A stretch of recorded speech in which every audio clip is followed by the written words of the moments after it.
Welcome to Unlimited Views podcast brought to you by Mirsad and Aris. This is episode 11, not 211. We have a special guest, another one. She is my very dear cousin, Ridi. She is from obviously Albania, but she is living in Amsterdam.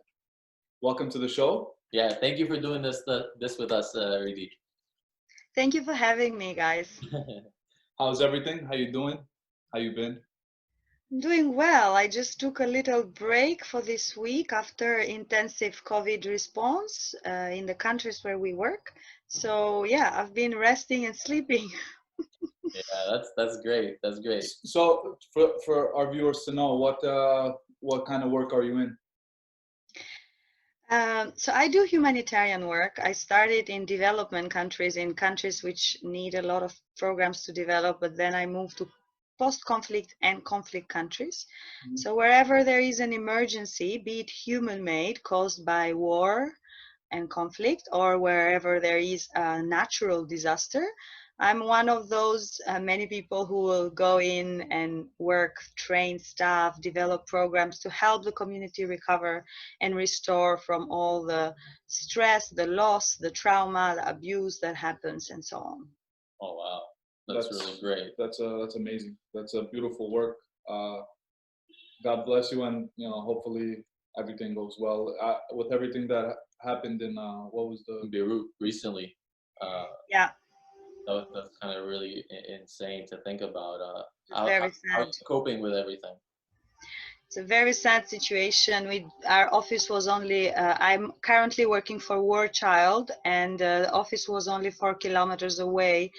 So there is damage, physical damage for sure, but we also have staff injured, 2 staffs in the hospital, and then several staff who have lost their homes. And we are right now just head counting, damage counting, and looking, assessing the needs there. Yeah, Oh it's wow. really sad.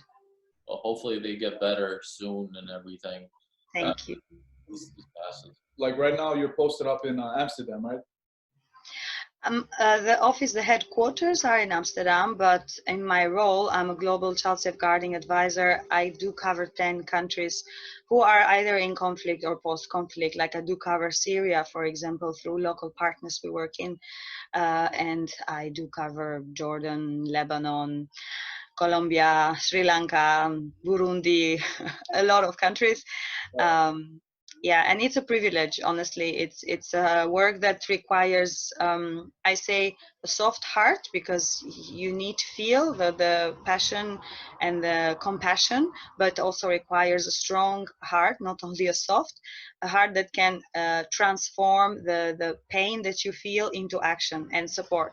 So it's a beautiful job in the end. It's really rewarding. I believe we are all on this earth to contribute with different gifts and talents we have, like you guys are contributing in this way, organizing the podcast and opening up different topics and helping people with different informations. And in my job, this is what I do, and I feel really privileged, and I don't see myself as a hero. I have to say there is a hero syndrome amongst humanitarian workers. Like I really try to not create any hero syndrome, but just do modestly what I can do, like every other doctor, lawyer, um, cleaner, everyone in this world. That's great. We see you're really passionate about what you do, so that's really awesome. But what made you really get started into this kind of line of work? How did you get started? I think I was very little when I started to tell my mom, I want to go to India and be one of Mother Teresa's helpers. So that's how it started, looking at Mother Teresa on TV. And I also wanted to help the needy and the vulnerable communities. I was doing it, but in Albania, in Kosovo, in the Balkan areas. And then in 2015, when the Iraq war, ISIS war in Iraq started, I had a job offer. I didn't apply for that role. Actually, I applied for a total different role, but they called me. They said, we have a better role for you, but it's in Iraq. And then my mom almost had a heart attack. But I was like, this is what I've always wanted to do. So I'm going, and I had no fear. I knew I had some God protection, and I was just a tool, and I could just help and do my part of contribution in that context. So that's how I started in ISIS war in Iraq with the Yazidi genocide and a lot of abuse that happened there to women, especially Yazidi women and men and boys and girls. What were you doing exactly? Like, what were you really helping, for example? Like, how were you helping them? So we, at the time I was working with World Vision. World Vision is another international organization, actually huge, one of the biggest in the industry, with 100 offices and 45,000 employees. And I was designing protection programs for children, mothers, and abused families, families who were lost everything, that were forced to move and flee and find safety from ISIS, or women that were abused and sold 27 times from ISIS soldiers and that needed protection rehabilitation programs. And these girls or women start from 13 years of age and up. So I had teams, local teams who speak English, thankfully, because I don't speak Arabic except some sabah al khair and some greetings, shukran. So I had local teams and local partners which I train on protection programs and how to help families recover with psychosocial support, protection services. Because you have to imagine you are in a camp. You have no you don't have 911 and you don't have psychologists. There was no psychologist at the time. The first batch of psychologists graduated when I was there, fresh. So I had to hire staff which were freshly new and train and help. So that's basically, we visit the camps often, and the camps in Iraq were pretty good conditions. I've seen horrible camps in Lebanon or Turkey or Greece. Camps were pretty organized by UNHCR and the government there, the government of Iraq, but still a lot of gaps, a lot of difficulties. Yeah. Nevertheless, each time I go to the field, I see the smiles of children. It's a reminder why I do what I do, and I get the fuel. I get pain. More and more. I feel crying. I don't cry there. I cry in the car, but then I go to the office and I'm like, we're going to do that. Let's design this. Let's do a football pitch for girls and for boys where they could train. Let's do movies or using cameras for them to learn about movies and how they can show their life, teaching them life skills and resilience and so on. Wow. You know what, like the crazy thing is, like we see this on like the news or social media. I cannot hear you well. Can you please come closer? Yeah. Oh, yeah, now it's better. Yeah.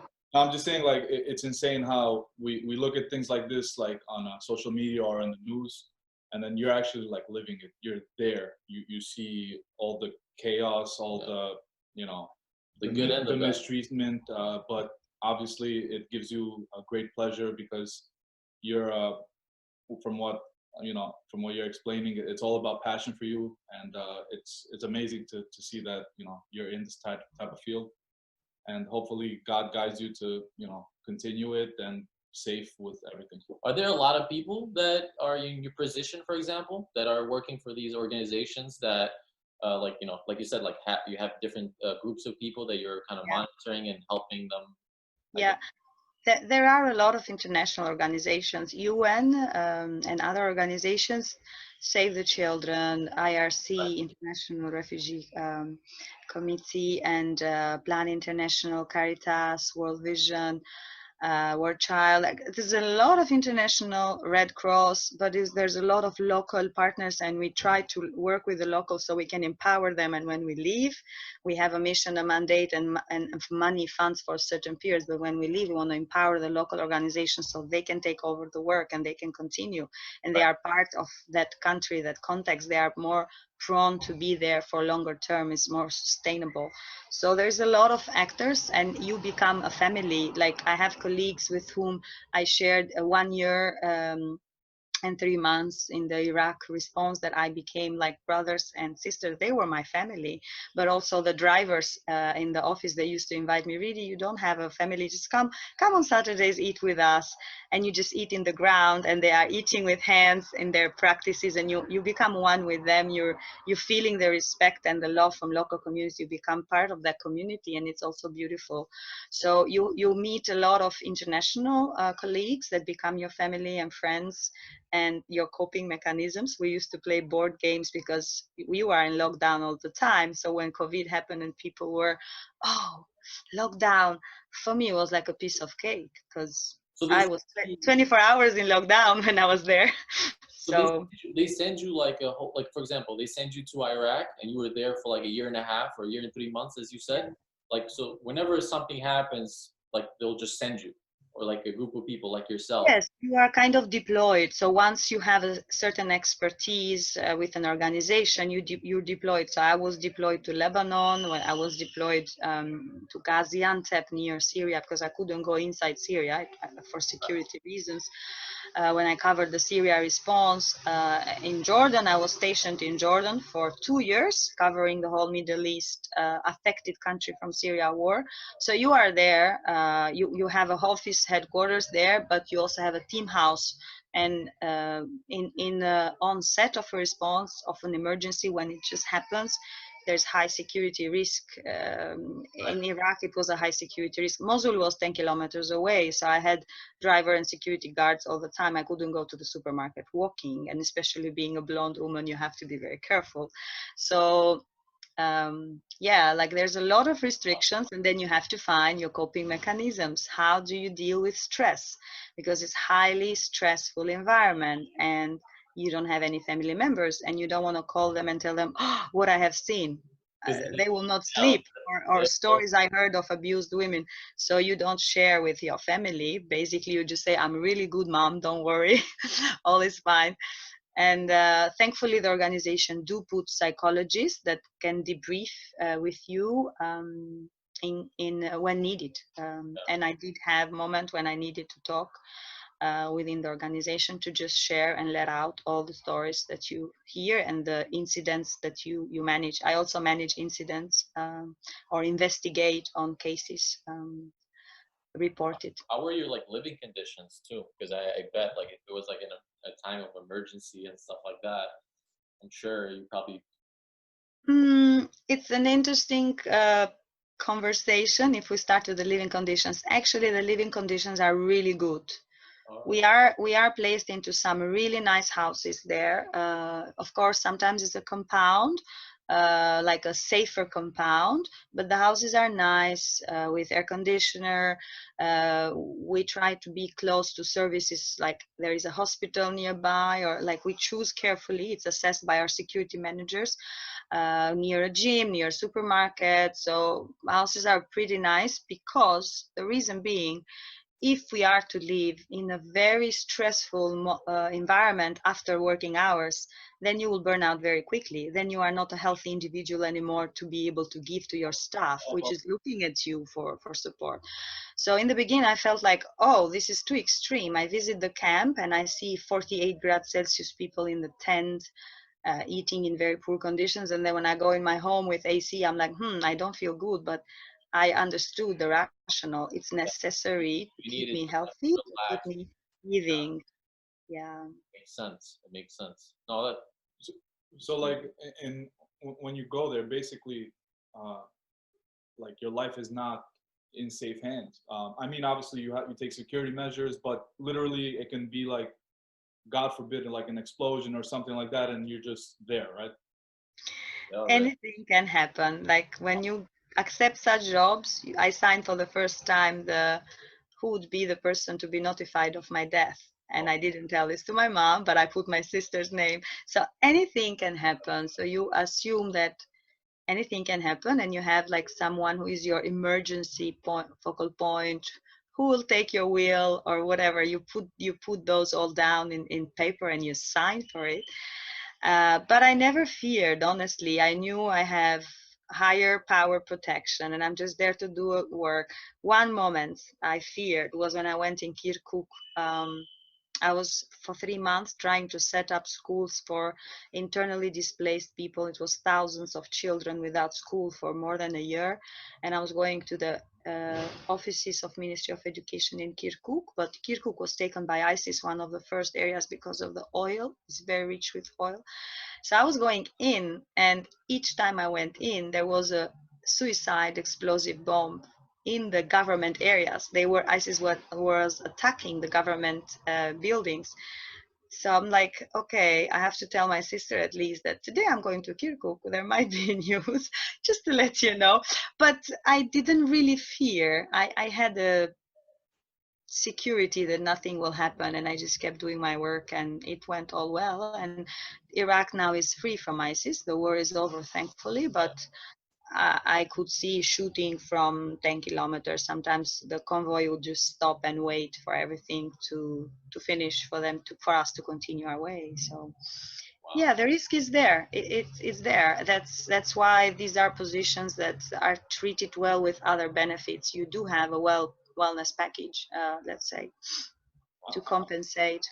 I wonder what kind of like perception you have of people that, for example, after seeing all of this and being a part of it, I wonder like what do you think of people that nowadays kids complain that, oh, I don't have my internet is dying out, or I don't have a cell phone, and they're only like in middle school, and like how they're spoiled as soon as they're born, they have their iPads, and from what you see like in actual life and what goes on in the world, Yeah. see, you know, people complain about that. Like, what kind of like thoughts do you have on that? Honestly, it's a big contract, and every 3 months I had the right to go home for 5 days and take a rest, and then I would go back to Iraq. So I would fly out. So each time I come out and I hear my sisters telling a story like this, or I see people complaining for issues which are seriously like Like you don't know what's going on the other parts of the world. That and you feel a bit detached from because they have not seen what you have seen or experienced, and for them this is the normal, this is the normal, this is the reality, and for you it's a bit different. So you have to be really gracious and understand that, okay, this is the stress that they are going through the moment, because this is what they know, the reality they know. And before it was for me as well. Maybe I would complain for very silly things, but now I'm very mindful of what I complain. I'm very thankful even for the food I have on my table every day. Like, and I'm thankful for the breath every morning, that I'm alive. I don't want to take this for granted. It's one more day, one more gift. Make it count. Yeah. So that's amazing. I don't know. I'm at a loss for words to even like be a part of this, to hear these stories. I can't imagine obviously what you've seen, because we're on the other side. The only thing we see is on, like I said, social media or on the news. But we obviously can't. You know, we try to be as, you know, as like mindful about the situations, and but unfortunately we don't have too much at hand to help. But the good thing is we kind of like can use this platform, you know, no matter small or big, to like kind of expose and let others know, so people can see what actually goes on in the world, and to stop, you know, complaining about the small things. Yeah. So what is your organization doing right now, for example, in Beirut? Are they like looking to help, you know, individuals that were part of the explosion, as far as Yes, at any moment when an emergency happens, you do an assessment. That's the first thing. You assess the needs. For example, are there separated children? Because maybe many parents remain under the ruins, and maybe we have children who are alone, unaccompanied and separated, and they are subject of abuse and exploitation. So this is an immediate thing to assess, to look at it. So the organization, in collaboration with other organizations, they are doing the assessment of the needs. And after you have a good mapping of what are the needs, health services or maybe mental health services, because many people have seen, like I remember I've met people who saw the truck in Nice in France that took over in the boulevard. They still remember those scenes. They still, when you talk, I've met people, they're like, oh, I remember it like it was yesterday. And so there is a lot of need for mental health and psychosocial support. There's a lot of needs for healthcare. After that, we do design programs. We quickly apply for a fund if we don't have our savings emergency fund on the side, and we do respond. We do set up different programs, from maybe shelters to small centers, child-friendly spaces for children to just go and do activities to remove their focus from what they've seen and then start recovering and so on.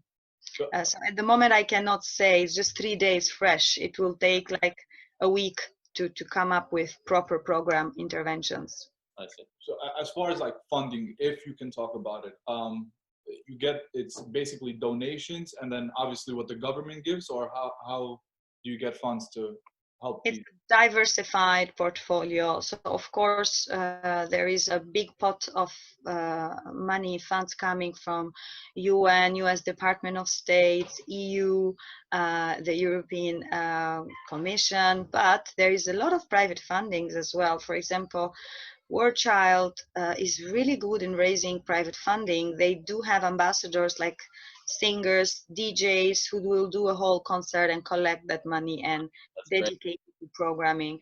There is private companies like KLM. I don't want to do publicity in your podcast and mention too many names, but there would be cosmetics, there would be airlines, whatever kind of businesses who have a social responsibility and social corporate projects that they will yearly provide like this fund for us, and we channel it in different ways. So yeah, and then there is individuals who just like to donate. Okay. Yeah.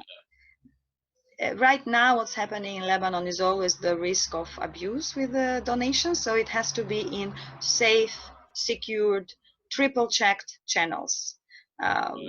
Myself, I've been a victim of donating in the wrong channel once, because they are very quick, the abusers are very quick to just raise fake profiles. So whoever donates has to really check well where they are We donating. had the earthquake in Albania, right? So that was Yeah, huge, and that's something that everybody was like very yes, skeptical of. Like, who are we donating to? So yeah, a lot of people, and then like, don't get me wrong, like I do, we all donated. I think yeah, it was great, but like you do have to like triple check who exactly is the organization, how long they've been a part of it, and because you're right, like in times like this, you really don't know, and you want to like exactly. you want to do good, even if it's something a small amount that you're donating, but you just want to make sure that it's going to the Yeah. actual source. So The best is to go to the website of well-known big organizations, or even if they're smaller, but just go to the website and their donate funding link. yeah, The Facebook, the Instagram pages, those other channels can be really tricky and manipulated. So Like to sidetrack kind of, as for you, what do you have this Instagram page, More Than Shreds, so you basically take that to like kind of cope with whatever you see, it kind of like cools you down. I will share a little bit on that. Nobody really knows my name in the More Than Shreds. They just know I'm More Than Shreds. Maybe some have even missed the fact that I'm a humanitarian worker, because I don't want to speak much about that. When I opened that account 2 years ago, the whole purpose behind was to encourage women all around in my circle to keep doing their best to live well-balanced life, a healthy lifestyle, despite the job they are doing. And for me, it was a way to say, despite I'm in a humanitarian work setting where I see brokenness, pain, violence, and abuse daily, you can still take care of yourself, be your best version, have a healthy and balanced lifestyle, and this way you can also contribute more to the world. So I do have 3 pillars in the More Than Shreds. I have a pillar where I have spirituality and just quotes or reflections, a pillar on food and nutrition where I try to encourage and share a tip on nutrition, and then a pillar on workout, different workout routines. And the bigger vision behind is the business that I'm building. I'm finishing my website now, and I'm starting a program, yeah, that I want to empower women on a learning path to work out and healthy life balance. So teaching mostly, not becoming the PT, but teaching and empowering women and to be independent into organizing their life in a healthy way in all aspects that I believe are necessary to cope in this world and to contribute in this world, like spirituality, nutrition, and physical workout. When we do post like the video, what's your website's name so we can shout it out? Like, Oh, that'll be great, but it's not finished, so I wouldn't want to launch yet. Yeah. Maybe we'll just attach it on below. Like Well, once we post the video, don't worry. Yeah. Still But unfinished. It's the same, morethanshreds.com. I bought the same domain, but I don't want to share it yet because it's unfinished. I'm still working on the videos and photos that I need to upload there. Yeah. for our viewers, it's more_than_shreds. Yes. The Insta is fine. Yeah. So we're gonna post it up there. No worries. Yes. Thank you. And hopefully some viewers actually reach out to you. Maybe they can donate as well to your organization. Yeah. Organizations, sure. To War Child, definitely. The more Absolutely. the better. So thank you again for doing this episode with us. We really got to learn a lot of what your day job and everything that you really do, which is really wonderful. So we really want to say thank you. As far as from my side, it was actually great seeing you. We don't talk as often. Unfortunately, you're very busy. I'm trying to get my stuff together as well. But it was great seeing you. I miss you a lot. I wish the best for you, and hopefully God guides you to just continuing your path. Thanks, darling. He has blessed me richly, big. Yeah. So thank you, Ridi. For our viewers, this is episode 11.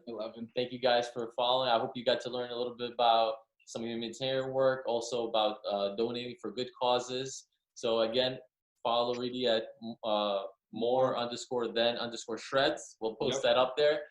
And thank you for watching. Catch you on the next episode. And subscribe. Don't forget. Peace. Thank you so much, guys. Bye. Thank you so much. Bye, Ridi. Thank you. Bye-bye.